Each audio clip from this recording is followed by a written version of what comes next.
পদ্মলোচন। সম্মানিত বন্ধুগণ, আমার কষ্ট লাগে মাননীয় প্রধানমন্ত্রীর জন্য। তার আশেপাশে কাদেরকে উনি বসিয়েছেন। উনি কুমিল্লা এসে পিজের দেন, ফরিদপুরে গিয়ে সয়াবিন তেল দেন, তিনি দিনাজপুরে গিয়ে আম উপহার দেন, সিলেটে গিয়ে ৯.৫ ঘন্টা উপহার দেন,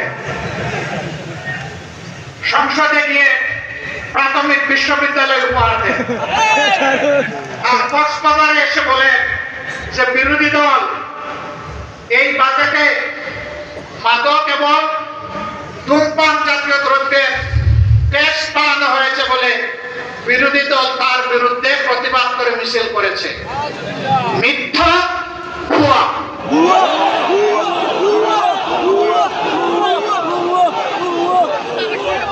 বিরোধী দলের কেউ এটা করে নাই। আমার করুণা লাগে।